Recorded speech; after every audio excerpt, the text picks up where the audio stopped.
Pessoal, tudo bem? Agora vamos falar de análise de crédito pessoa jurídica. Já falamos sobre pessoa física, mas rapidamente, caso você não tenha assistido o vídeo anterior, vou fazer uma recordação rápida aqui sobre análise de crédito, para a gente começar com pessoa jurídica, ok? Então, os fundamentos principais de crédito é você pegar um bem presente, fornecer a um cliente, redigir um contrato e através desse contrato existe a obrigatoriedade do pagamento futuro. Então é quando você transforma um bem presente em um bem futuro, correto? O fornecedor fornecendo produtos, serviços e qualquer outro bem e o cliente tomando aquele produto, aquele serviço, assinando um contrato para que ele pague esse contrato futuramente em dinheiro ou algum outro bem, correto? O que faz uma analista de crédito? Nós já vimos também, de acordo com os principais pensadores, né, como Gitman, como Ross, como a SAF e assim por diante, que os ativos de uma empresa, ou seja, os recebíveis de uma empresa, têm grande representatividade nos ativos totais das empresas e é de extrema importância que uma empresa gerencie os seus recebíveis para que ela não tenha problema de fluxos de caixa e assim por diante, correto?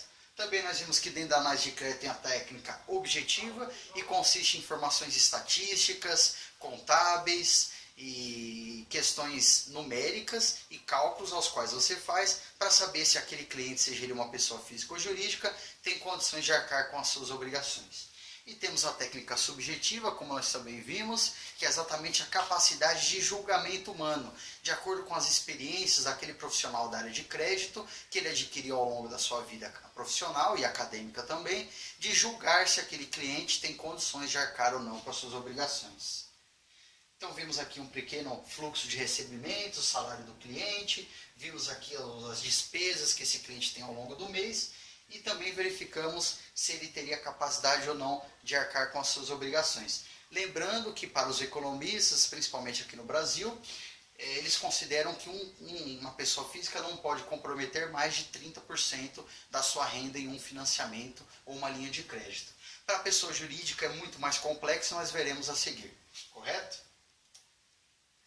Vimos também sobre, dentro da técnica objetiva, que nós temos os score de crédito, que as empresas que prestam serviços de análise de crédito, eles fazem um cálculo e verificam, de acordo com as transações que o cliente, aquele fluxo de pagamento que o cliente fez para os seus fornecedores, qual que é a probabilidade de ele honrar com a sua promessa, né? com a sua obrigação, correto? Vimos também que existem 7 Cs de crédito. Primeiramente, tínhamos 5 Cs de crédito, que foi Lawrence J. Gitman que começou falando isso, sobre o seu livro em Princípios da Administração, tá certo? E ele citou aí alguns deles, posteriormente outros estudiosos sobre o assunto, eles desenvolveram outros 2 Cs de créditos. Nós dividimos 4 Cs em técnicas objetivas e os outros 3 Cs restantes em técnicas subjetivas. Falando rapidamente aqui, né? Dentro da técnica objetiva, então, tem o score de crédito, certo? A pontuação do cliente, de acordo com a probabilidade, ela é atualizada a cada consulta que o cliente faz. Vimos também que ela é alterada quando o cliente recebe alguma negativação no mercado e também ela pode aumentar, ser elevada, quando o cliente é cadastrado naquele programa do Brasil chamado Cadastro Positivo, correto? Vimos também que uma coisa que não altera o score de crédito de um cliente, tanto pessoa física ou jurídica, é se ele tiver cadastrado em algum programa de restituição de impostos, como nota fiscal paulista, nota fiscal paulistana, nota fiscal mineira e assim por diante, correto? E também vimos que ele não tem o seu score alterado caso ele tenha uma negativação com mais de 5 anos, mesmo porque do ponto de vista jurídico, essa negativação já está prescrita, ou vulgarmente conhecida como caducada, correto? Então, dentro da técnica objetiva, nós temos 4 Cs de crédito, do total de 7. O primeiro é o capital, é a solidez econômica financeira do cliente, de honrar com as suas obrigações. Depois nós temos o colateral, são bens materiais que aquele cliente pode oferecer para o seu fornecedor como forma de garantia de pagamento de suas obrigações. Temos também aquele termo da língua inglesa covenant, que significa convênio, que são exatamente contratos né, feitos, elaborados pela área jurídica de uma empresa para que amarre esse cliente, para que ele tenha condições de pagar com as suas obrigações. Então ele, teoricamente, acaba sendo obrigado a pagar com aquelas obrigações devido às cláusulas contratuais desenvolvidas pela área jurídica da empresa. E no último dos 4 Cs de crédito, dentro da objetividade, nós temos o conglomerado. As empresas, após a multinacionalização das empresas, a formação de blocos econômicos, né, e ao aumento das empresas e a chegada das multinacionais, mudou a configuração do crédito mundial. Então, às vezes nós temos uma empresa filhinha aqui, que ela não tem uma grande capacidade econômica e financeira, porém essa empresa é controlada por uma matriz, uma empresa maior que está em várias nações e é portadora de várias empresas pequenas, e essa empresa responde juridicamente pela sua filhinha, a empresa mãe respondendo juridicamente pela empresa filhinha, e isso também muda a nossa visão referente a esse pequeno cliente que está pedindo crédito, uma vez que a empresa maior é juridicamente responsável pelas dívidas, né, adquiridas por essa pequena empresa ao longo de sua vida útil, tá certo? Desde técnica subjetiva, nós vimos que o principal objetivo aqui é verificar se o cliente vai pagar ou não a sua obrigação. E aí nós analisamos o comportamento dele no mercado. Vimos também os 3 Cs de créditos restantes dentro da técnica subjetiva. E o primeiro aqui é o caráter, honestidade, capacidade daquele cliente, seja ele uma pessoa física ou jurídica, de honrar com as suas obrigações. No caso de uma pessoa jurídica, é a capacidade do gerente financeiro em gerir o fluxo de caixa da empresa para que não gere problemas de inadimplência com seus fornecedores, com o governo, com o Estado. E também a capacidade, por exemplo, do gerente comercial de aumentar as suas vendas, de angariar novos clientes, a capacidade do gerente de auditoria de detectar irregularidades e assim por diante. Segundo C de crédito, dentro da técnica subjetiva, nós temos a capacidade, habilidade e competência do tomador, exatamente o preparo profissional e técnico daqueles gestores em gerir as suas respectivas áreas, gerar lucro, tornar a empresa rentável para que ela consiga arcar com todas as suas obrigações. Correto?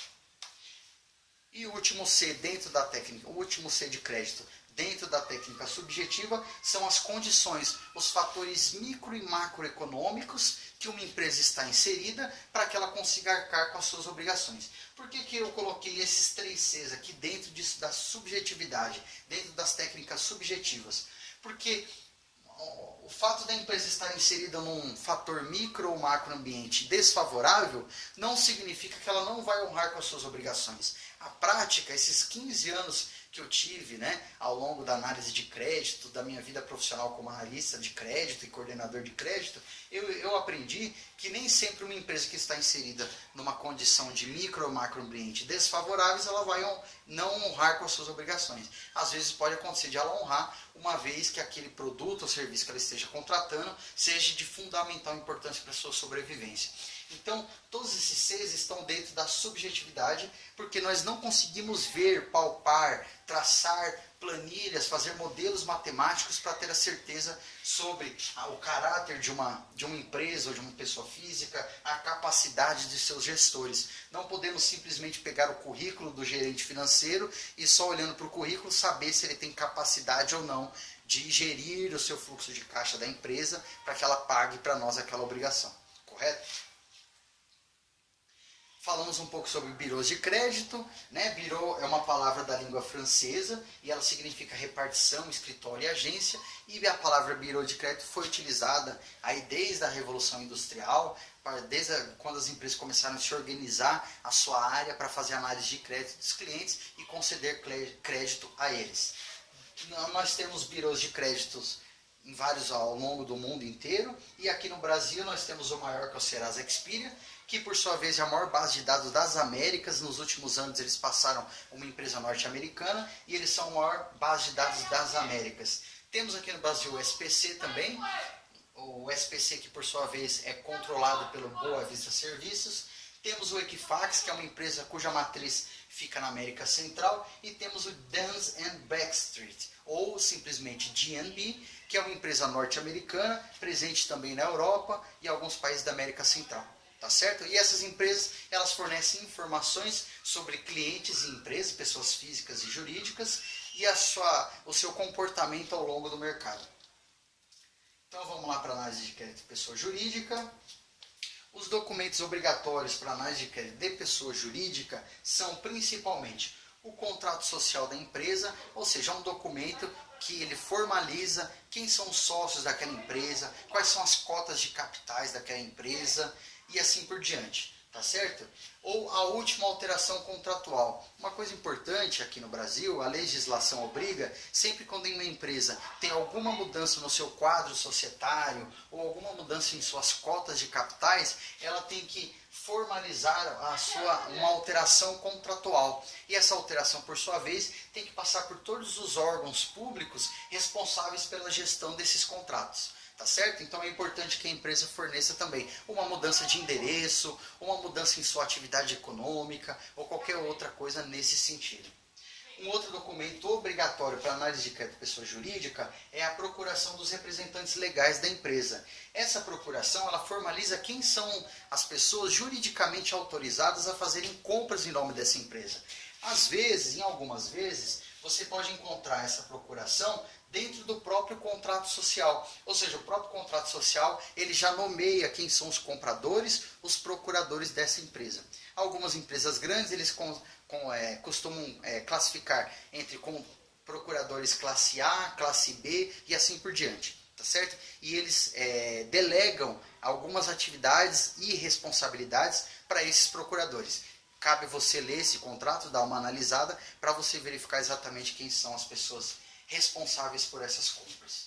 O cartão CNPJ, Cadastro Nacional de Pessoa Jurídica, e é exatamente aquela consultinha, aquele site da Receita Federal, ao qual você joga o CNPJ da empresa e consta lá tanto a sua atividade econômica, a sua localização, a sua razão social, a sua data de abertura. Correto? E a sua situação também, junto à Receita Federal, que é a declaração do IRPJ. Correto? Depois, no quarto documento obrigatório aqui, nós temos a cópia do contrato de prestação de serviços e produtos. Um analista de crédito, ele tem que estar sempre preparado para detectar possíveis inconsistências no negócio ou naquela comercialização daquele produto ou serviço. Essa é a cópia do contrato. Em algumas empresas pode ser uma proposta de compra e venda, pode ser um requerimento, pode ser uma proposta assinada e assim por diante. É um documento que formaliza que aquele comprador pertencente àquela empresa está querendo comprar aquele produto ou serviço. Isso é importante ter esse documento para que você tenha certeza que realmente é a empresa que está tentando comprar ou adquirir aquele produto e serviço. Coloquei aqui nessa lista documentos acessórios também. São alguns documentos que para algumas empresas não são obrigatórios, mas que eles aceitam também como documentos acessórios. Tá? Cópia do balanço patrimonial, assinada pelo responsável, contador responsável. Tá certo? Balanço patrimonial nós falaremos futuramente sobre eles, mas são exatamente a lista de todos os bens e obrigações de uma empresa. Cópia da demonstração de resultados, assinadas também pelo contador responsável desta empresa. Demonstração de resultado nós falaremos também futuramente, mas só para vocês não ficarem curiosos aí, é exatamente o quanto a empresa faturou, o quanto ela pagou de imposto sobre vendas, o quanto sobrou, o quanto a empresa pagou de despesas administrativas, operacionais, despesas acessórias, o quanto houve de depreciação e amortização dos seus financiamentos, o quanto a empresa pagou de contribuição social, imposto de renda e o quanto sobrou de lucro líquido. Nós falaremos disso futuramente. Também tem uma lista dos principais fornecedores. Anteriormente, antes do advento da internet, das redes sociais e da digitalização do poder judiciário, as empresas enviavam como formas de referência comerciais um documento, geralmente em Word, em PDF ou até mesmo impresso, com a lista dos principais fornecedores daquela empresa. Ou seja, as empresas que já estavam acostumadas a fornecer serviços e produtos para essa empresa. Com números de telefone, o contato do gerente comercial, gerente financeiro, para que esse gerente te desse informações e referências comerciais sobre aquela empresa que você está analisando. Comprovante de conta corrente, pessoa jurídica. Algumas empresas consideram esse item como obrigatório. Por exemplo, instituições financeiras que vão conceder linhas de crédito e financiamentos e leasings. E algumas outras empresas também o consideram como obrigatório. Eu coloquei aqui como acessório. Depende da empresa a qual você estiver trabalhando. Tá certo? E a apresentação da empresa, geralmente as empresas mandam uma apresentação em PowerPoint, com fotos da fábrica, com informações sobre a área comercial da empresa, o seu portfólio de produtos que são comercializados e assim por diante. Também coloquei aqui como documentos acessórios. Uma coisa importante dentro da análise de crédito de pessoa jurídica, ela é um pouco mais complexa. Existem várias...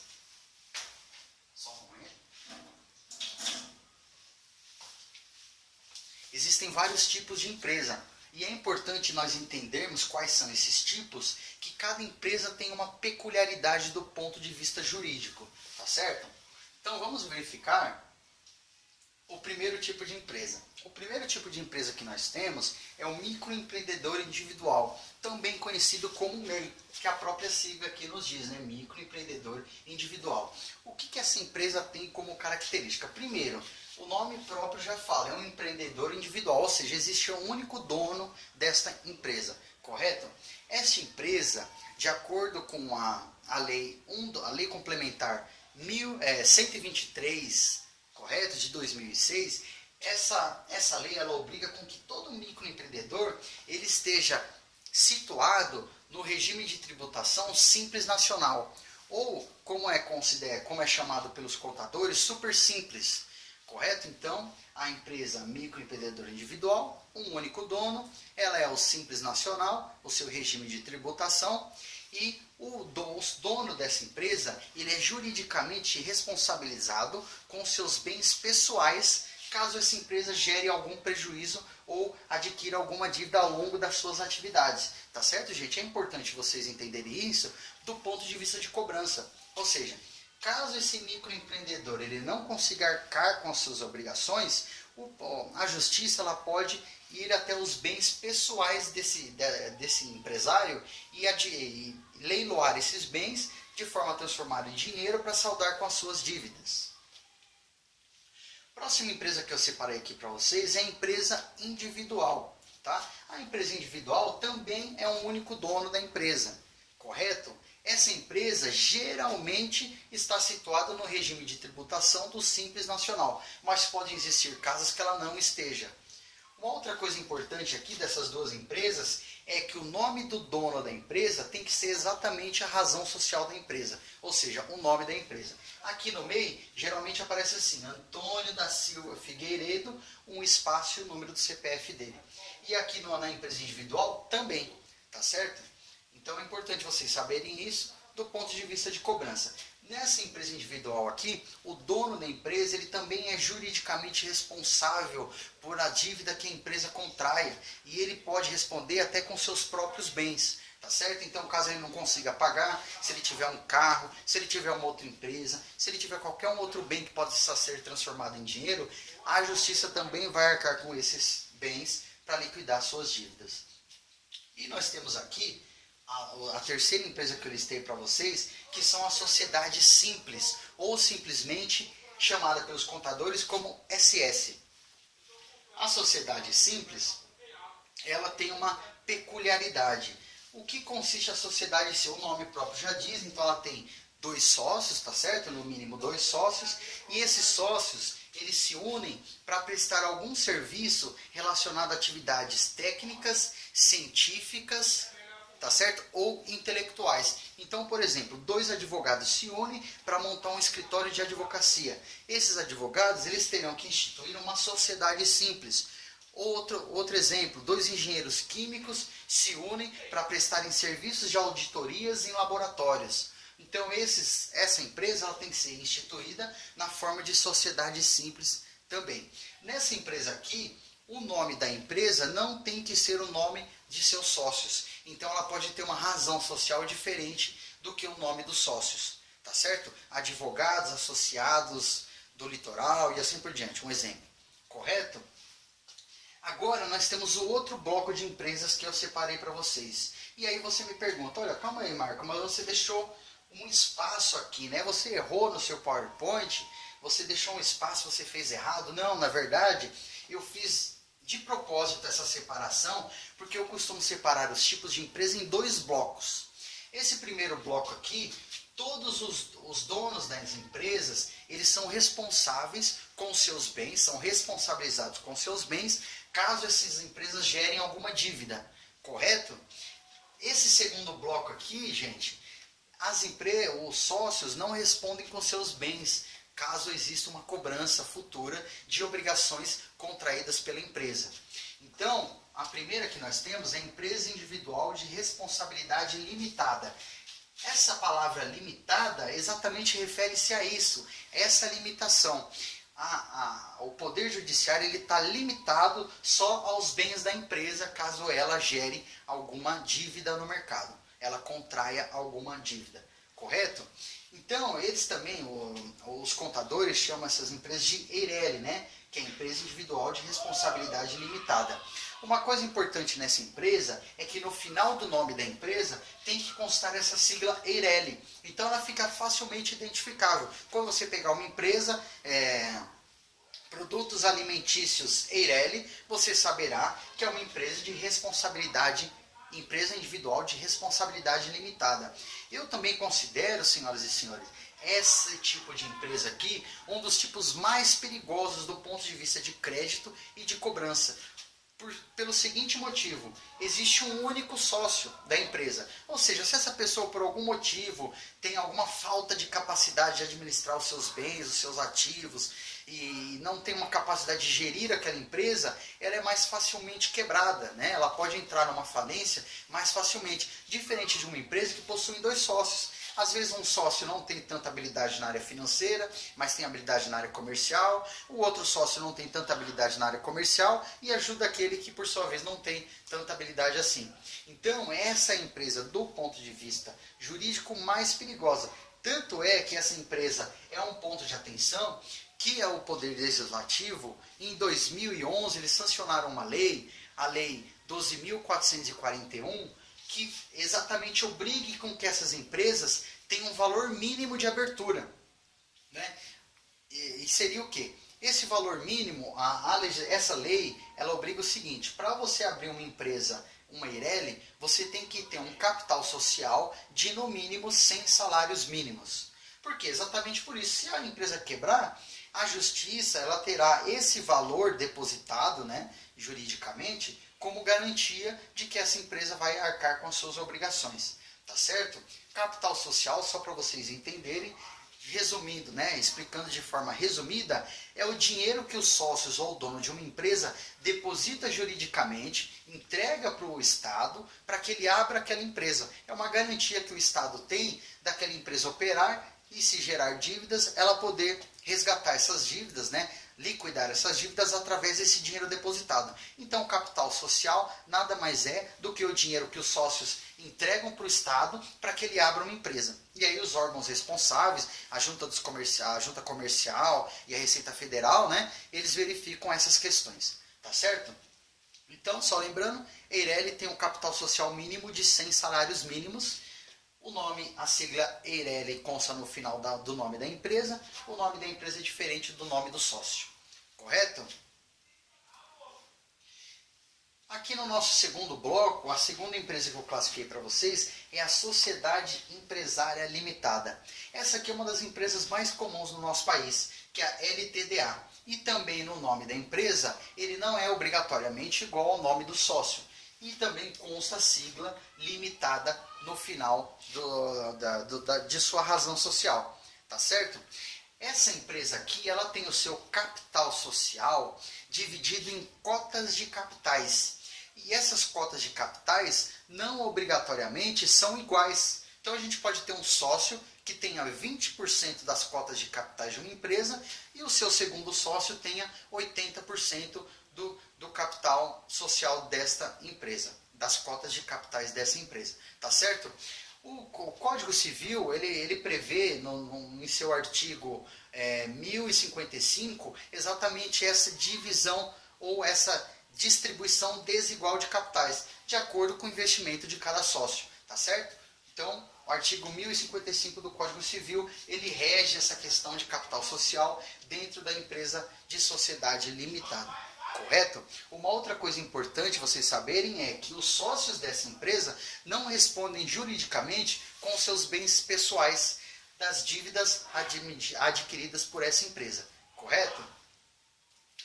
E aqui o último tipo de empresas que nós temos, né, dentro do segundo bloco, são as sociedades anônimas. As sociedades anônimas, que anteriormente era regida até 1976, elas eram regidas pela Lei 6.404, tá certo? Essa era a lei que regia as sociedades anônimas. Futuramente, em 2007, foi sancionada a Lei 11.638, que ficou conhecida pelos contadores também como a Lei das SAs.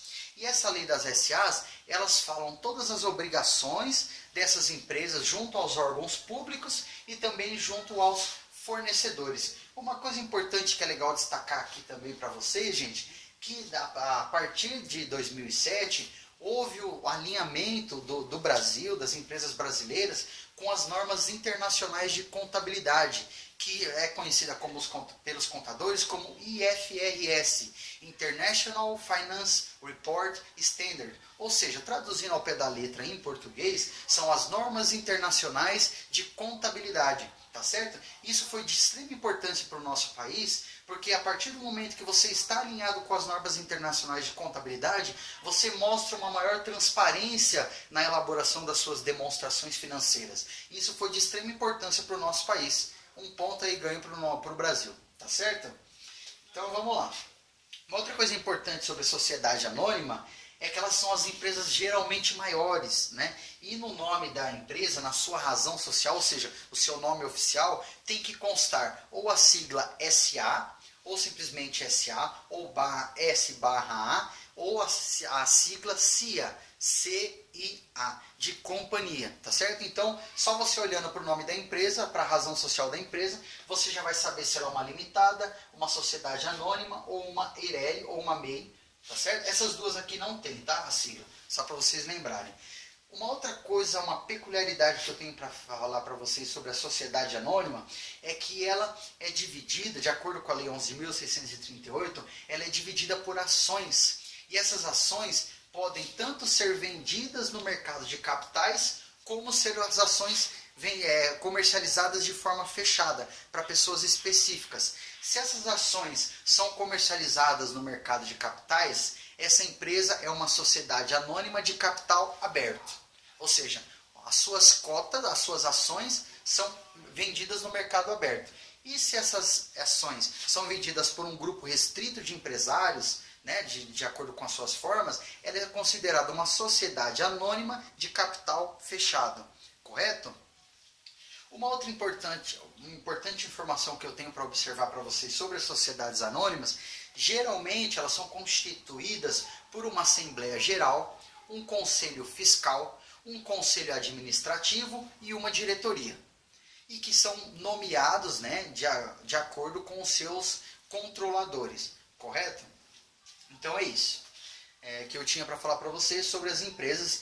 E com essas informações vocês já começam a ter uma ideia de cada uma das empresas e dos tipos de empresas. Tá certo? Uma outra classificação que é feita, principalmente aqui no Brasil, pela Receita Federal, pelas instituições financeiras, é exatamente o porte dessa empresa, ou seja, quanto que essa empresa fatura ao longo do ano, é o principal critério considerado para classificar cada tipo de empresa. A primeira aqui, a classificação que nós temos, é a microempresa, tá certo? Que é o faturamento de até R$360 mil por ano. A segunda classificação é a empresa de pequeno porte, ou EPP, que é um faturamento de R$360 mil até R$3.600.000 por ano. Tá certo? A terceira classificação são as empresas de médio e grande porte. Aqui o BNDES desenvolveu um critério particular, né, pessoal, para fazer esse tipo de divisão. Qual que é a divisão que eles fizeram? Empresa de médio porte é de 16 milhões por ano a 90 milhões por ano, tá certo? Empresas que faturam nessa margem de faturamento, elas são classificadas pelo BNDES como empresas de médio porte. Tem empresa de médio grande porte, que são empresas que faturam de 90 milhões por ano até 300 milhões por ano. E temos a empresa de grande porte, empresas que faturam a partir de 300 milhões de reais por ano, correto, gente?